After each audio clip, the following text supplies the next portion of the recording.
Bidar ಗುರುದ್ವಾರಕ್ಕೆ bomb blast ಮಾಡುವುದಾಗಿ ಎಚ್ಚರಿಕೆಯ email ಬಂದಿದೆ. ಬಾಂಬ್ ಬ್ಲಾಸ್ಟ್ ಆಗಲಿದೆ ಅಂತ ಎಚ್ಚರಿಕೆಯ ಇಮೇಲ್ ಸಂದೇಶ ಬಂದಿರುವಂತದ್ದು.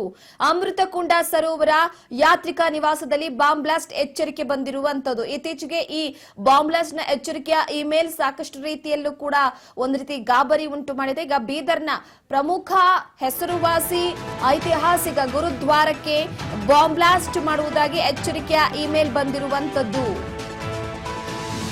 ಅಮೃತಕುಂಡ ಹಾಗೆ ಸರೋವರ ಯಾತ್ರಿಕ ನಿವಾಸದಲ್ಲಿ ಬಾಂಬ್ ಬ್ಲಾಸ್ಟ್ ಎಚ್ಚರಿಕೆಯನ್ನ ನೀಡಲಾಗಿದೆ.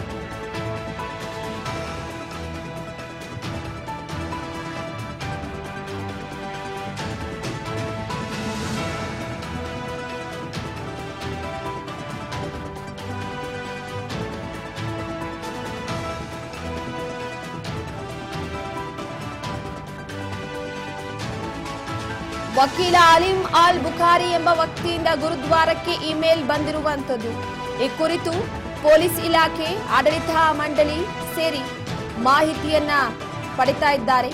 ಸುದ್ದಿ ತಿಳಿತಾ ಇದ್ದಂತೆ ಗುರುದ್ವಾರದಲ್ಲಿ ಪೊಲೀಸರಿಂದ ಪರಿಶೀಲನೆಯನ್ನ ನಡೆಸಲಾಗಿದೆ. ಬಾಂಬ್ ನಿಷ್ಕ್ರಿಯ ದಳ, ಡಾಗ್ ಸ್ಕ್ವಾಡ್ ಸೇರಿ ವಿಶೇಷ ತಂಡದಿಂದ ಗುರುದ್ವಾರದಲ್ಲಿ ಸರ್ಚಿಂಗ್ ಮಾಡಲಾಗ್ತಾ ಇದೆ. ಎಸ್ಪಿ, ಡಿವೈಎಸ್ಪಿ, ಸರ್ಕಲ್ ಇನ್ಸ್ಪೆಕ್ಟರ್ ಸೇರಿ 50ಕ್ಕೂ ಹೆಚ್ಚು ಪೊಲೀಸರಿಂದ ಪರಿಶೀಲನೆಯನ್ನ ಮಾಡಲಾಗ್ತಿರುವಂತದ್ದು.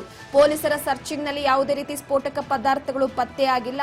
ಆದರೂ ಕೂಡ ಸದ್ಯದ ಮಟ್ಟಿಗೆ ಈಗಾಗಲೇ ಒಂದು ಕಡೆ ಬಾಂಬ್ ಬ್ಲಾಸ್ಟ್ ಎಚ್ಚರಿಕೆ ಅನ್ನುವಂಥದ್ದು ಅಷ್ಟು ನಿರ್ಲಕ್ಷ್ಯ ಮಾಡುವಂತದ್ದು ಅಲ್ಲ. ಇತ್ತೀಚೆಗೆ ಸಾಕಷ್ಟು ಕಡೆ ಬಾಂಬ್ ಬ್ಲಾಸ್ಟ್ ಆಗಿರುವಂತದ್ದನ್ನ ಗಮನಿಸ್ತಾ ಇದ್ದೀವಿ.